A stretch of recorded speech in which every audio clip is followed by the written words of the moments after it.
Shalom, shalom. Karibuni sana wasikilizaji na watazamaji. Kwa majina ni Deacon John Mwai kutoka Mount Zion Seventh Day Church of God Sweet Waters. Kwa hivyo ni asubuhi njema. Tunashukuru Baba yetu wa mbinguni kwa hii nafasi. Kwa hivyo ningekuomba upate kusikiza na kuyashika maneno ambayo nitakuwa nayo nikiongozwa na Baba, ili tupate kupata hili fundisho, na ni fundisho la maana katika maisha ya kiroho. Kwa hivyo karibuni sana. Shalom, shalom ni kusema amani kwa Kiebrania. Kwa hivyo tutanena topiki yetu ya siku ya leo ambayo ni ya Pasaka. Zaidi ukipenda ni meza ya Bwana ya chakula cha jioni. Passover / Lord's Supper. Kwa hivyo tutaingia moja kwa moja kwa hiyo topic, na Baba wetu wa mbinguni atatubariki. Kwa hivyo niko na msomaji hapa ambaye atanisomea Timotheo wa pili 3:16-17. Tuone maana ya mafundisho ya Biblia inafaa kwa nani? Timotheo wa pili 3 mstari wake ni wa 16 na 17. Timotheo wa pili 3:16-17 inasema hivi: kila andiko lenye pumzi ya Elohim lafaa kwa mafundisho na kwa kuwaonya watu makosa yao na kwa kuwaongoza na kwa kuadibisha katika haki, ili mtu wa Elohim awe kamili, amekamilishwa apate kutenda kila tendo njema. Yes. Kwa hivyo tumesikia kila andiko ni lenye pumzi ya Mungu. Pumzi ya Elohim. Elohim, Mungu wa Israeli. Kwa hivyo it is by inspiration of God and it is profitable for doctrine.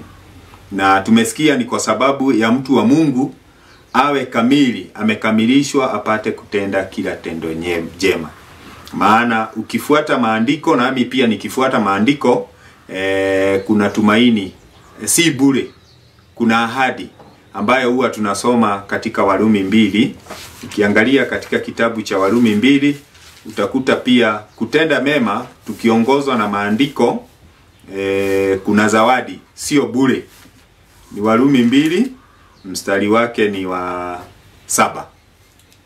Warumi 2 mstari wa 7: wale ambao kwa saburi katika kutenda mema wanatafuta utukufu na heshima na kutoharibika watapewa uzima wa milele. Elohim, Mungu akawaona wana wa Israeli na Mungu akawaangalia. Kwa hivyo kuanzia pale akaanza kufanya jambo, kwa sababu amekumbuka agano, ili apate kuwatoa katika utumwa wa Wamisri. Tukienda katika Kutoka 12 tutasikia mahali ambapo Passover ilianza. Kutoka 12 tuanzie mstari wa kwanza na wa pili. Kutoka 12 mstari wa kwanza inasema hivi na wa pili: Elohim akanena na Musa na Haruni katika nchi ya Misri, akawaambia, mwezi huu utakuwa mwanzo wa miezi kwenu, utakuwa ni mwezi wa kwanza wa mwaka kwenu. Yes. Kwa hivyo ilifika mahali Mungu akamuongelesha Musa na Haruni wakiwa tu katika nchi ya Misri, wakati huu ambao Baba alikumbuka agano lake na Ibrahimu, Isaka na Yakobo. Akawaambia, sasa kuanzia sasa ni wakati huo. Mwezi huu utakuwa mwezi wa kwanza wenu. Utakuwa mwezi wa kwanza wenu wa mwaka kwenu. Na huo mwezi aliendelea kuamuru vipi? Hebu tusome mstari wa 5 na wa 6. Mstari wa 5 na wa 6 katika Kutoka 12. Ama tuendelee, wacha tuendelee kutoka mstari wa 3 tuende mpaka wa 6. 3 mpaka 6 inasema hivi: semeni na mkutano wote wa Israeli, mkawaambie, siku ya 10 ya mwezi huu kila mtu atatoa mwana kondoo kwa hesabu ya nyumba ya baba zao, mwana kondoo kwa watu wa nyumba moja. Na ikiwa watu wa nyumba ni wachache kwa mwana kondoo, basi na jirani yake aliye karibu na nyumba yake watoae mwana kondoo mmoja kwa kadri ya hesabu ya watu, kwa kadri ya ulaji wa kila mtu, ndivyo mtakavyofanya hesabu yenu kwa yule mwana kondoo. Mwana kondoo wenu atakuwa hana ila, mume wa mwaka mmoja mtamtoa katika kondoo au katika mbuzi, nanyi mtamweka hata siku ya 14 ya mwezi ule ule, na kusanyiko lote la mkutano wa Israeli watamchinja jioni. Kwa hivyo tumesikia Haruni na Musa waliambiwa vile wataambia makutano ya Israeli, na wakawaambia vile siku ya 10 walikuwa watayarishe mwana kondoo, kila nyumba mwana kondoo ambaye atatosha katika ile nyumba, na iwapo nyumba moja haitatosha hiyo kondoo, wapate kuwa pamoja na nyumba ingine ili wapate kumla yule mwana kondoo ambaye tunasikia alikuwa ni mwana kondoo mume wa mwaka moja, wamtwae katika kondoo au katika kudi la mbuzi, na atakuwa hana hila na ni mume wa mwaka mmoja. Haya, wakaambiwa watayarishe kutoka tarehe 10 ya huo mwezi, watayarishe mpaka tarehe 14. Siku ya 14 wakaambiwa katika huo mwezi, siku hiyo kusanyiko lote la mkutano wa Israeli watamchinja jioni. Kwa hivyo siku ya 14 ndio ilikuwa inachinjwa yule mwana kondoo. Hebu tuendelee tusikie. Mstari wa 7 tuendelee hadi 11.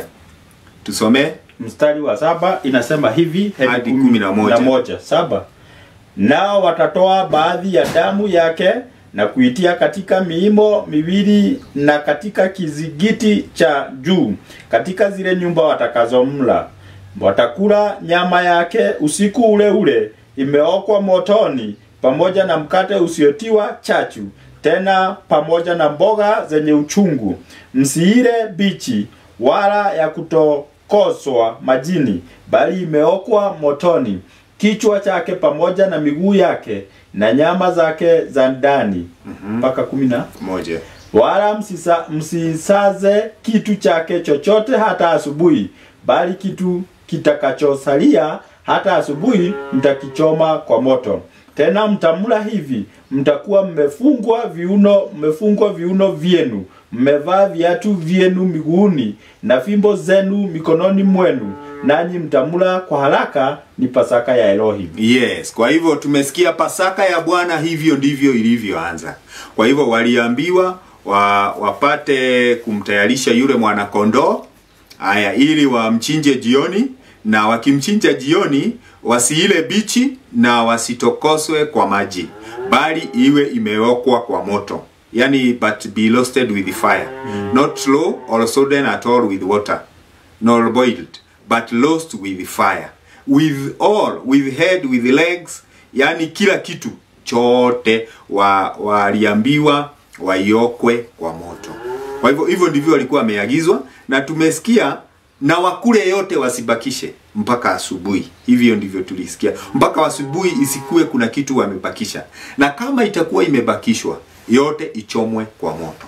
Tumesikia neno likimalizia likasema waliambiwa wakule kwa haraka, maana walikuwa sasa watoke Misri ili waende katika nyikani wakielekea Canaan.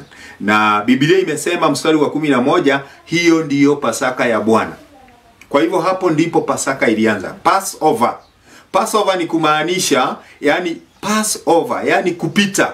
Kwa hivyo sasa watoke utumwani, waingie sasa, walikuwa waingie nyikani wakielekea Kanani, ambayo ndio ilikuwa nchi ya ahadi. Tuendelee mstari wa 12 hadi 14, tusikie vile Baba anazidi kutufunza katika neno lake.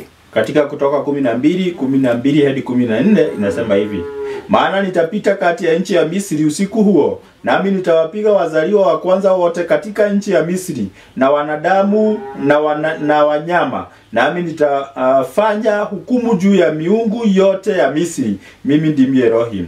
Na ile damu itakuwa ishara kwenu katika zile nyumba mtakazo kuwemo, nami nitakapoiona ile damu nitapita juu yenu, lisiwapo pigo lolote likawaharibu nitakapoipiga nchi ya Misri.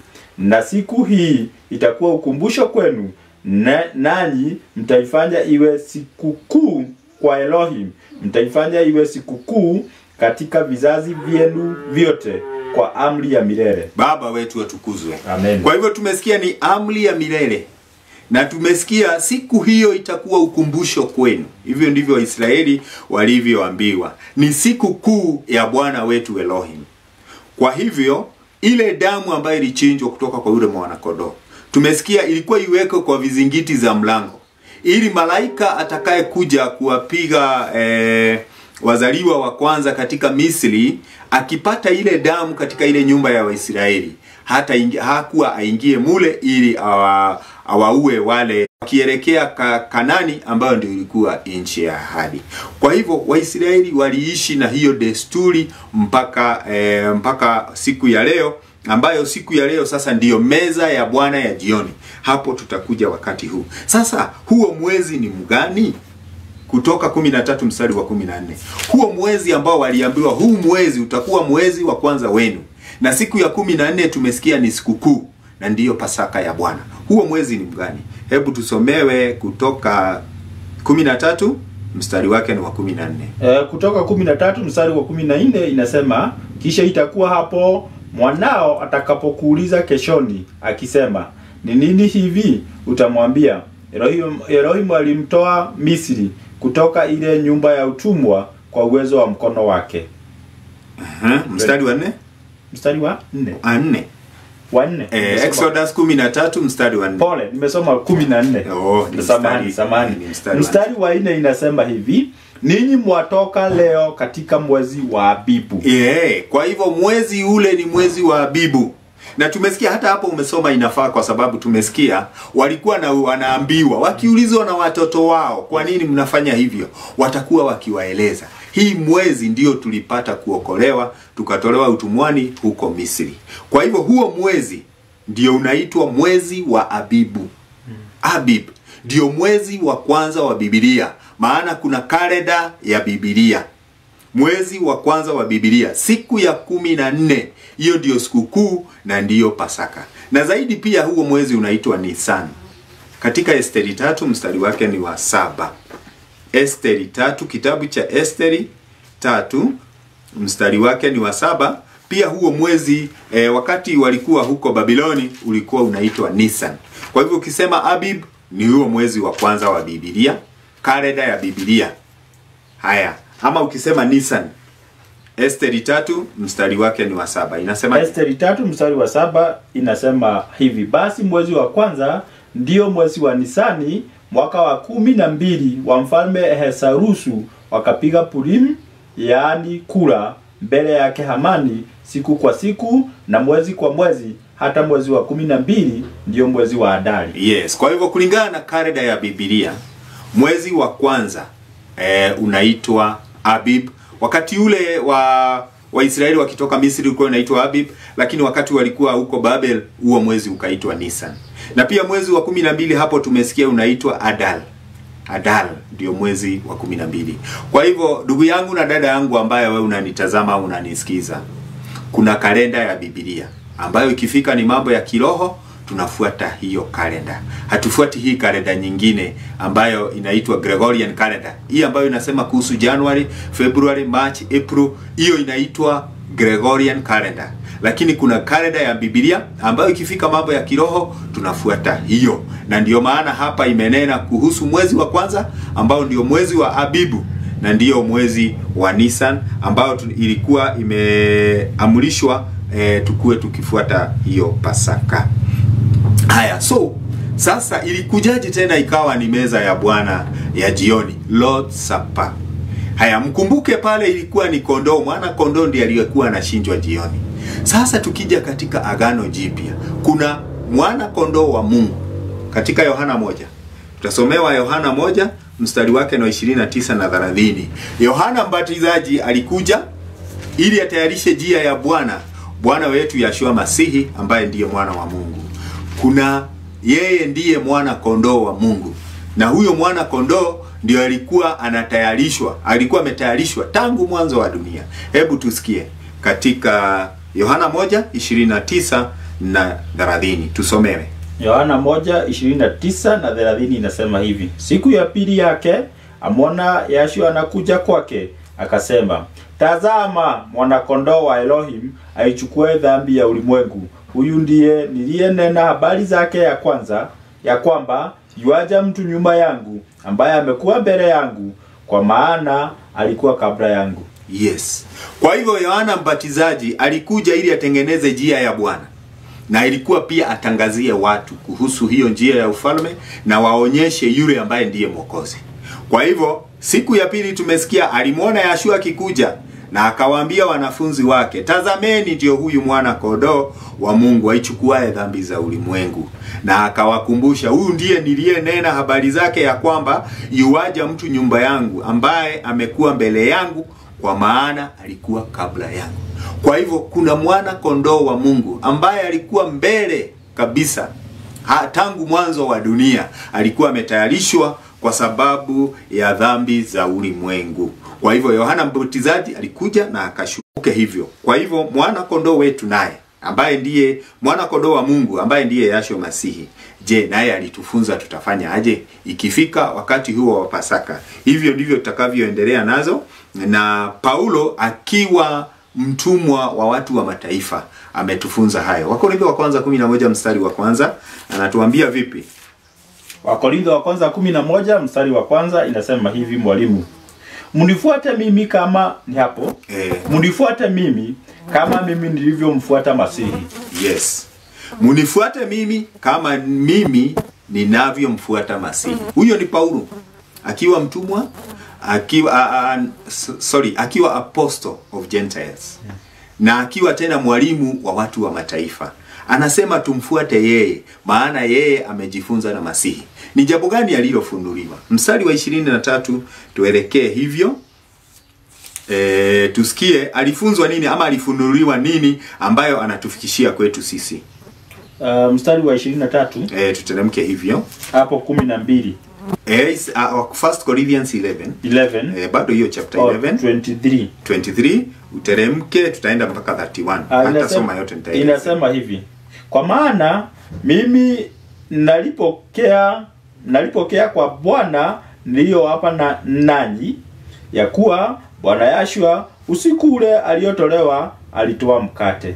Na yeye akisha kushukuru akaumega akasema, huu ndio mwili wangu ulio kwa ajili yenu, fanyeni hivi kwa makumbusho wangu.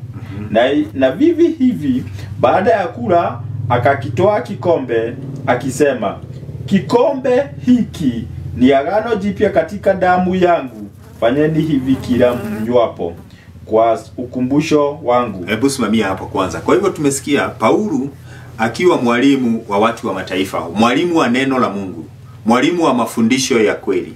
Anasema alipokea kwa Bwana. Alipokea kwa Bwana ambayo anatupatia sisi ya kuwa Yeshua mwana wa Mungu usiku ule aliotolewa alitoa mkate. Yani the same night which he was betrayed by Judas. The same night alitoa mkate, akashukuru, akawapa wanafunzi wake. So hii jambo inafanyika usiku ule ambao alikuwa betrayed na Judas. Usiku huo. Kwa hivyo si mchana. Kwa hivyo meza ya Bwana huwezi ifanya mchana ama ufanye ati kila Sunday ama kila Saturday. Hapana. Ni usiku ule, the same night he was betrayed by Jesus. Kwa hivyo we are supposed to look which night he was betrayed. And the same night was Passover. Kama vile tulisoma katika Kutoka 12. Kwa hivyo huo usiku ndio hii jambo linafaa kufanyika.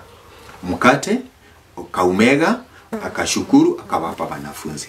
Tena kikombe cha divei, akashukuru, akawapa wanafunzi. Ikisimamia nini? Hebu tuone mahali kwanza alianza kuinstitute that Lord's Supper. Matthew 26. Utaona hiyo jambo mahali ambapo alipindua kutoka Passover, sasa ikaingia kuwa sasa ni Lord's Supper. Sasa ikawa hawataendelea sasa na ule mwana kondoo alikuwa anachinja. Sasa akaleta mafundisho mengine na ambayo tunafaa kufuata siku ya leo ikiwa ukumbusho. Tumesikia Paulo akisema fanyeni hivi wakati wote ambao mnapofanya hivyo inakuwa ni ukumbusho wangu. Hebu tusome Matthew 26. Tuanzie hapo mstari wa ngapi? 17. Tuelekee mpaka Mathayo 26 kuanzia 17 inasema hivi: hata siku ya kwanza mikate isiyotiwa chachu, wanafunzi wake wakamwendea Yeshua wakamwambia, ni wapi utakapo tukuandalie ile uile Pasaka? Akasema, enendeni mjini kwa mtu fulani mkamwambie, mwalimu asema, majira yangu ni karibu, kwako nitafanya Pasaka pamoja na wanafunzi wangu. Wanafunzi wakafanya kama Yashua alivyowaagiza, wakaiandaa Pasaka. Basi kulipokuwa jioni, aliketi chakulani pamoja na wale thenashara, nao walipokuwa wakila, alisema, amini nawaambia, mmoja wenu atanisaliti. Endelea. Wakahuzunika sana, wakaanza kumuuliza mmoja, ni mimi Bwana? Akajibu akasema, yeye aliyetia mkono wake pamoja nami katika kombe ndiye atakayenisaliti. Mwana wa Adamu aenda zake kama alivyoandikiwa, lakini ole wake mtu yule ambaye amsaliti mwana wa Adamu. Ingekuwa heri kwake mtu yule kama asingazaliwa. Yuda yule mwenye kumsaliti akajibu akasema, ni mimi Rabii. Akamwambia, wewe umesema. Nao walipokuwa wakila, Yashua alitoa mkate, akabariki, akaumega, akawapa wanafunzi wake, akasema, twaeni mle, huu ndio mwili wangu. Akakitoa kikombe, akashukuru, akawapa akisema, nyweni nyote katika hiki, kwa maana hii ndiyo damu yangu ya agano, imwagikayo kwa ajili ya wengi kwa ondoleo la dhambi. Lakini nawaambieni, sitakunywa kabisa tangu sasa uzao huu wa mzabibu, hata siku ile nitakapokunywa mpya pamoja na nanyi katika ufalme wa Baba yangu. 30. Nao walipokwisha kuimba, wakatoka nje kwenda mlima wa Mzaituni. Yes. Baba wetu watukuzwe. Amen. Kwa hivyo tumesikia Yashua aliwaagiza wanafunzi wake vile watakavyoenda wamuombe mtu mmoja, awaambia Yashua nataka kutayarishiwa Pasaka, na hivyo ambavyo aliwaagiza wanafunzi ndivyo walivyoenda na wakafanya na wakamaliza. Kama vile tumesikia katika mstari wa 19. Wanafunzi wakafanya kama Yashua alivyowaagiza, wakaiandaa Pasaka. Walipoandaa, mstari wa 20, basi kulipokuwa jioni, aliketi chakulani pamoja na wale thenashara. Kwa hivyo huwa inafanyika jioni. Na inafanyika siku ile ambayo ilikuwa ya Pasaka. Tarehe 14 mwezi wa kwanza wa Biblia, ambao unaitwa Abib ama Nisan ukipenda. Kwa hivyo ndio unasikia ilipofika jioni akaketi shakulani pamoja na wale thenashara, wale 12. Haya, kwa hivyo wakiendelea kukula kama kawaida vile ilikuwa desturi ya Pasaka ya zamani, Biblia inasema mstari wake ni wa ngapi? Na walipokuwa wakila, mstari wa 26. Na walipokuwa wakila, Yashua alitoa mkate. Kwa hivyo walikuwa tu na mikate ile ambayo sio tiwa chachu. Kulingana na vile walikuwa wameagizwa, walikuwa wapokee Pasaka na ile mkate ambayo haikuwa na chachu. Kwa hivyo walipokuwa akikula, akachukua mkate, akabariki, akaumega, akawapa wanafunzi wake. Akasema, twaeni mule, huu ndio mwili wangu. Kwa hivyo sasa ameinstitute another doctrine ambayo hawakuwa wamezoea. Wao walikuwa wamezoea kukula mwana kondoo pamoja na mkate isiyotiwa chachu pamoja na mboga ambazo zilikuwa ni chungu, bitter herbs. Lakini sasa amechukua mkate, ameubariki, amewapea kule, imekuwa ni mwili wake. Kwa hivyo ikawa inasimamia mwili wake. Tena akachukua kikombe. Kawaida ya Waisraeli kulikuwa na divei, wakikula wanakunywa divei, hiyo juice ya grapes. Akaichukua tena nayo akaibariki, akawapea, akawaambia wakunywe, ikiwa inasimamia damu yake, ambayo ndio ile damu ambayo inatuokoa sisi wakati wa leo. Kila mmoja anafaa kuamini Yashua, aamini hiyo dhabihu, ili hiyo damu ipate kumsafisha dhambi.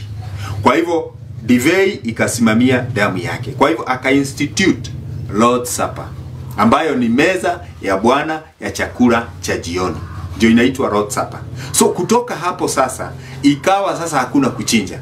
ikawa sasa amewapea mafunzo mengine ambayo itafuata, ambayo inasimamia ile dhabihu ya kweli ambayo ni ya kuokoa binadamu. Kwa hivyo mwishowe walipomaliza hayo, ndio tumesikia walienda wakaiba wimbo huko kwa mlima Mzeituni. Hiyo nini kafika pale. Lakini kabla tena ya kukula mkate, kubariki mkate na kuwapea, na divei kuibariki na kuwapea, kuna jambo lingine pia alifanya. Hapo ikawa pia ni fundisho inapelekana pamoja na hiyo meza ya Bwana. Ni Yohana 13. Mstari wake ni wa 3 hadi 15. Yohana Mtakatifu 13. Kuna jambo alifanya hata kabla awapee mkate wa kule. Yohana 13 mstari wake ni wa 3 hadi 5. Yohana 13 mstari wa 3 hadi wa 5 inasema hadi wa 15 inasema hivi. Yashua hali akijua ya kuwa Baba amempa vyote mikononi mwake, na ya kuwa alitoka kwa Elohim naye anakwenda kwa Elohim, aliondoka chakulani, akaweka kando mavazi yake, akatoa kitambaa, akajifunga kiunoni. Hebu simamia hapo kidogo. Umesikia mstari wa 4 vile inasema? Aliondoka chakulani, akaweka kando mavazi yake, akatoa kitambaa, akajifunga kiunoni. So hili jambo lilifanyika before I institute mambo ya kukula chakula, kukula mkate ukisimamia mwili wake, na kupokea divei ikisimamia damu yake. Tumesikia aliondoka chakulani. Kama kawaida wakiwa kwa Pasaka venye walikuwa wanapokea hiyo chakula na ile kondoo ambayo alikuwa amechinjwa. Tumesikia akaondoka chakulani, akaweka kando mavazi yake, akatoa kitambaa, akajifunga kiunoni. Kuliendeleaje? Hebu tuendelee mstari wa 5. Mstari wa 5, kisha akatia maji katika bakuli, akaanza kuwatawadha wanafunzi miguu na kuifuta kwa kile kitambaa alichojifunga. Kwa hivyo aliweka maji kwa bakuli, akaanza kuwatawadha wanafunzi wake. He began to wash the disciples' feet and to wipe them with a towel wherewith he was girded. Haya, tuendelee mstari wa 6. Hivyo yuaja kwa Simioni Petro, huyo akamwambia, Bwana, wewe wanitawadha miguu mimi? Yeshua akajibu akamwambia, nifanyalo wewe hulijui sasa, lakini utalifahamu baadaye.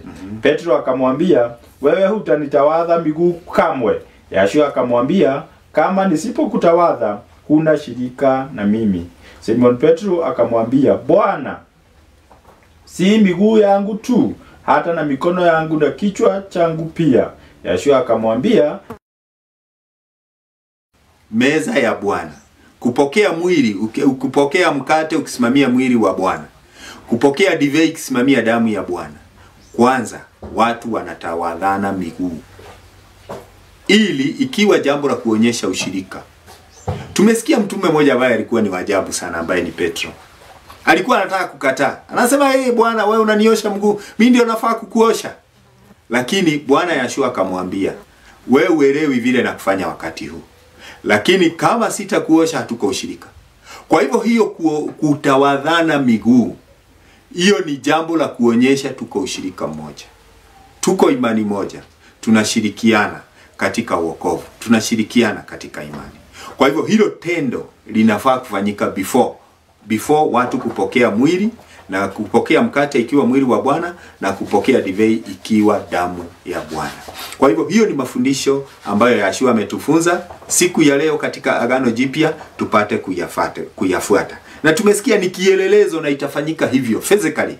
Hivyo ndivyo inafanisha kuonyeshana ushirika wangu mimi na wewe ambao tunaamini imani moja, na ushirika wetu pamoja na Bwana wetu Yeshua, ambaye ndiye Mwokozi, ambaye ndiye mwana kondoo wa Mungu, ambaye aliyetolewa tangu mwanzo wa dunia, na ikawa mfano uliofanyika kwa Waisraeli katika Pasaka miaka mingi sana, hadi Yeshua alipokuja na akafa na tena akafufuka kwa uwezo wa Mungu, na wakati huu uko katika mkono wa Mungu wa Baba. Kwa hivyo nikimalizia, je, wewe unaamini? Mimi naamini inafaa kufuata hiyo. Yohana 6 mstari wake ni wa 53 hadi 56. Tusikie sisi ambao tunaamini, sisi ambao tuko katika wokovu.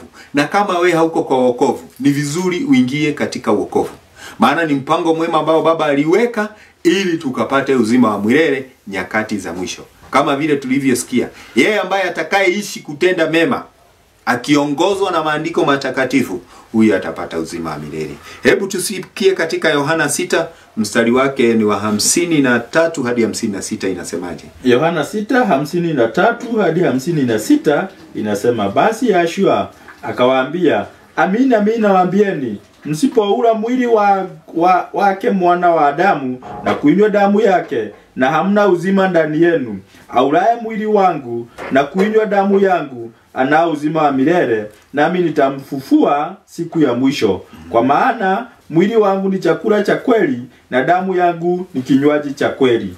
Aulaye mwili wangu na kuinywa damu yangu ukaa ndani yangu, nami ukaa ndani yake. Baba wetu atukuzwe. Amen. Kwa hivyo yule ambaye anaamini, kama vile pia nami naamini, ni vizuri tushiriki katika meza ya Bwana.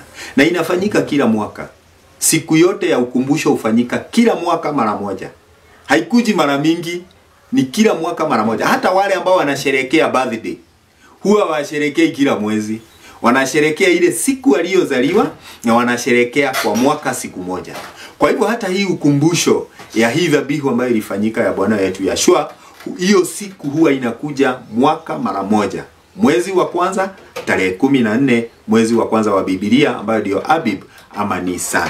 Kwa hivyo inafaa, tumesikia inafaa sana mtu kupokea mwili wa Bwana na kuinywa damu yake ili tuwe na uzima wa milele. Maana tumesikia aulaye mwili na kunywa damu ya Yeshua anao uzima wa milele, na anasema atamfufua siku ya mwisho.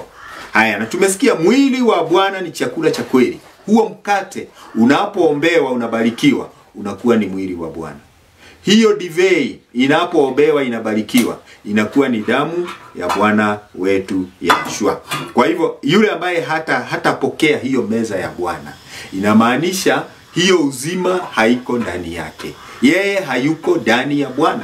Kwa hivyo ni fundisho ambalo limeishi miaka yote tangu nyakati za mitume hadi siku ya leo. Kwa uaminifu wa Baba wetu wa mbinguni, imekuwa kuna watu ambao wameamini na wameishi kuifuata, pamoja na mafunzo mengine yote ambayo inapelekana na imani.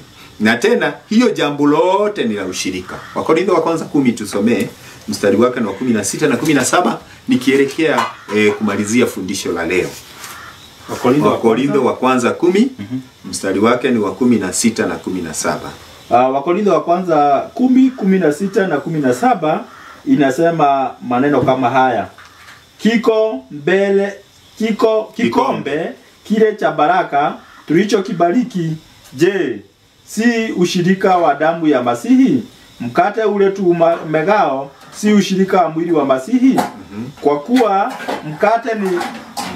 mkate ni mmoja, sisi tulio wengi tu mwili mmoja, kwa maana sisi sote twapokea sehemu ya ule mkate mmoja. Yes, kwa hivyo sisi sote tunaoamini tunapokea mwili mmoja. Huo mkate ni mmoja, ukisimamia mwili mmoja ambayo ndio mwili wa Masihi. Kwa hivyo ni ushirika wa damu ya Masihi, ni ushirika wa mwili wa Masihi. Maana hata tukiwa wengi, sisi tulio wengi, sisi ni mwili mmoja. Kwa hivyo ndugu na dada yangu, sisi tulioko katika imani, ni fundisho la Bwana wetu Yeshua, tufuate hayo ili tukapate uzima. Na hata siku ya mwisho amesema atatufufua. Na tena hili hata wakati huu tuishi ndani ya Bwana. Na tena ni baraka. Yohana 13:17 anasema tukiyafanya hayo tumebarikiwa. Yohana 13:17 tukiyafanya hayo yote, na alituonyesha kielelezo, tutakuwa tumebarikiwa. Yohana 13:17 inasema hivi: mkiajua hayo, heri ninyi mkiyatenda. Yes, mkiyajua hayo, heri ninyi mkiyatenda. If you know these things, blessed are you if you do them. Kwa hivyo hiyo ni jambo ambalo tumeonyeshwa na Bwana wetu Yeshua Masihi, mwana wa Mungu. Ni kielelezo ambacho tunafaa kufuata kila mwaka. Siku ya 14 ya mwezi wa kwanza wa Biblia Nisan, tunafaa kufanya hivyo. Na asanti kwa Mungu wetu, maana leo jioni leo na hubiri hapa ndio itakuwa hiyo meza ya Bwana ya chakula cha jioni, na kwa kibali cha Baba tutakuwa katika hiyo meza na tutashiriki kwa hiyo, na tutaendelea kubarikiwa na tutazidi kuwa ndani ya Masihi Yeshua. Kwa hivyo pia ukipenda zaidi kunaweza soma pia Luka 22 mstari wake ni wa 7 hadi 20. Kuna reference pia ya hiyo meza, na hata Marko pia hata naye ako nayo. Marko 13 mstari wake ni wa 12 hadi 26. Hiyo yote inaonyesha hiyo meza ya Bwana, the way it was instituted by the Lord for us to follow, ili tuwe katika njia ya Bwana, na siku ya mwisho hakika tutakuwa washindi na tutakuwa katika uzima wa milele. Tutakuwa katika uzima wa milele. Kwa hivyo mara tena, kwa majina yangu ni John Mwai kutoka Sweet Waters, kanisa la Mount Zion Seventh Day Church of God. Asanteni sana na mubarikiwe, na tuzidi katika neno, na tuzidi katika maombi, tuzidi kumtafuta Yeshua na hata kumtumikia. Amen. Thank you.